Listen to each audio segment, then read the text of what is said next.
Salut à tous, j'espère que vous allez bien. Je vous retrouve aujourd'hui pour une nouvelle vidéo. Aujourd'hui, je vais vous donner mes 6 conseils pour bien préparer et bien passer une sortie longue. Bon, d'autant plus quand il fait moche comme aujourd'hui, c'est jamais évident de rouler 3, 4 heures, 5 heures au guidon de votre VTT. C'est super important de bien se préparer en amont et de réaliser quelques petits gestes, d'avoir quelques petits réflexes au milieu de la sortie pour arriver au terme d'une longue sortie. Juste avant d'aller plus loin, vous pouvez vous abonner, cliquez sur la petite cloche des notifications et on passe à la suite de la vidéo. Tout de suite, on va aller rouler, on va faire un peu chauffer les pattes.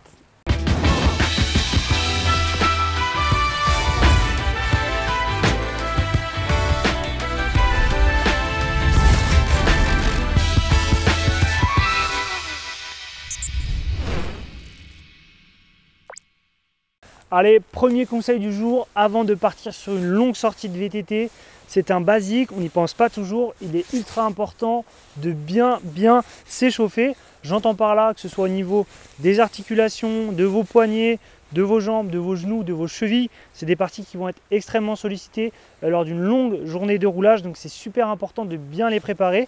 Également au niveau plus du cardio et des muscles des jambes, lorsque vous partez rouler pour 4-5 heures, c'est bien les 15, 20, 30 premières minutes d'avoir un rythme assez bas pour monter vraiment progressivement en pression. Voilà pour ce premier conseil. On n'y pense pas toujours, mais c'est super important de bien s'échauffer pour faire comprendre à votre corps qu'il va subir une longue journée d'effort et d'entraînement. Allez, deuxième conseil du jour, deuxième étape du jour qui est également ultra importante, c'est de bien s'alimenter et de bien s'hydrater. Que ce soit en amont, le premier repas de la journée, prenez des féculents, des protéines, des légumineuses, évitez les plats trop gras ou trop sucrés pour permettre à votre corps d'être bien rempli et d'avoir de l'énergie sur la journée. Une fois que vous êtes sur votre vélo, c'est également super important de bien s'hydrater et de bien s'alimenter. Moi, ce que je vous conseille, c'est de vous hydrater toutes les 15 minutes par petites gorgées. Si il fait très chaud, là vous allez boire vraiment plus souvent. C'est important de prendre des bidons, 1 ou 2 bidons, et de manger un petit peu moins régulièrement, toutes les 30-45 minutes, par petites touches également, des bars, des fruits, des bananes, des fruits secs également, c'est pas mal.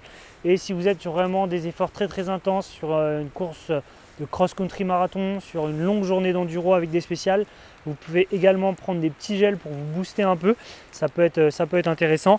Voilà pour cette deuxième étape du jour, bien s'hydrater, bien s'alimenter, que ce soit en amont avant votre sortie et pendant ensuite par petites touches pour garder les jauges d'énergie à un niveau constant. Qui dit sortie longue dit également plus de risques d'avoir des problèmes ou des ennuis mécaniques, donc c'est pour ça qu'il faut bien se préparer en conséquence. Moi je vous conseille de toujours avoir une petite chambre à air au niveau de votre cadre ou dans un sac à dos si vous roulez avec un sac à dos, d'avoir un multitool, ça c'est un basique, également avoir un petit kit de mèche et bien sûr cartouche de CO2 pour regonfler en cas de problème. Mais voilà, c'est vraiment des basiques et lorsqu'on part sur une sortie longue, c'est vraiment ultra important de les avoir. Si vous roulez 1h15, 1h30 le midi ou sur une pause, on peut parfois s'en passer, il y a moins de risque de crever. Mais quand on part pour 4-5 heures de roulage, quand on va dans des endroits qu'on ne connaît pas, qu'on est un peu fatigué, qu'on roule un peu moins bien, qu'on est moins bien précis, il y a plus de risque de percer, d'abîmer son vélo. Donc c'est super important d'avoir de quoi le réparer. Voilà pour ce troisième point. Allez, quatrième point du jour, et là il s'agit de votre rythme pendant une longue sortie. Donc clairement, pendant 4-5 heures de roulage, votre corps va être bien plus mis à l'épreuve. Donc moi, ce que je vous conseille, c'est de partir assez doucement, les 30-45 premières minutes pour vraiment bien vous échauffer, bien mettre votre corps en route.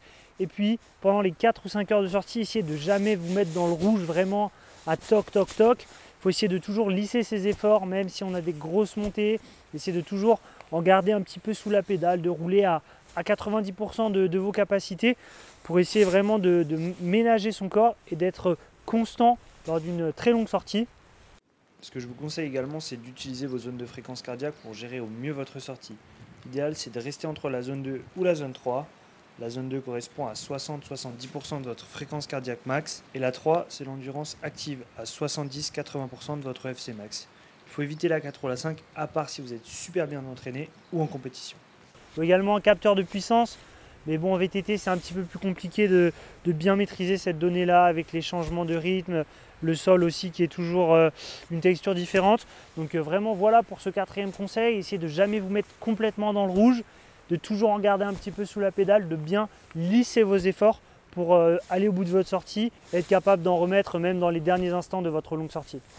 Allez, 5e conseil du jour qui est assez intéressant, c'est d'utiliser un compteur pour bien se repérer sur son trajet, pour savoir combien de kilomètres, combien de temps il nous reste à rouler. Et comme je vous disais tout à l'heure, si vous avez un compteur connecté comme ce petit Wahoo Roam qui donne toutes les informations également au niveau de la dépense énergétique, de votre rythme cardiaque, de votre puissance, utiliser un compteur connecté sur une longue sortie, ça permet de mieux gérer son effort, mieux connaître son trajet. Également, s'il y a des difficultés qui arrivent, on peut connaître également le dénivelé restant, donc de mieux gérer son effort. Sur 4-5 heures, c'est vraiment un atout super intéressant et important. Donc un vrai allié, ce petit Wahoo que moi je quitte plus perso, que ce soit sur mes sorties courtes, mais aussi sur les longues. Donc vraiment super intéressant d'utiliser un compteur connecté. Allez, c'est le 6e petit tips et c'est le dernier du jour. Moi, je vous conseille, lorsque vous partez sur une sortie longue, de toujours avoir un petit peu de liquide dans votre poche. Si vous paumez un peu, si vous avez une petite fringale, c'est toujours bien d'avoir un petit peu de liquide. Ou également, si vous avez un petit problème mécanique, quelqu'un peut vous dépanner, voilà, avoir un petit billet, ça peut toujours vous servir. Puis voilà, si vous êtes comme moi, un fan des petits arrêts boulanges, petit café, petit éclair au chocolat, ça passe toujours bien au milieu d'une sortie longue. Donc toujours avoir le petit billet, c'est pas mal. Moi, je sais que j'ai aussi la petite carte sur le téléphone. On vit une époque connectée, que voulez-vous, mais le petit billet c'est toujours sympa. Donc voilà pour le 6e et dernier tips du jour. Hop là, voilà, cette petite vidéo touche à sa fin. Si vous aussi vous avez des petits conseils, des petits trucs, des petits tips, des petites habitudes favorites lorsque vous partez sur une sortie longue, n'hésitez pas à les donner dans les commentaires. Et moi là je vais partir pour une belle petite sortie de 2h30, 3h dans les trails.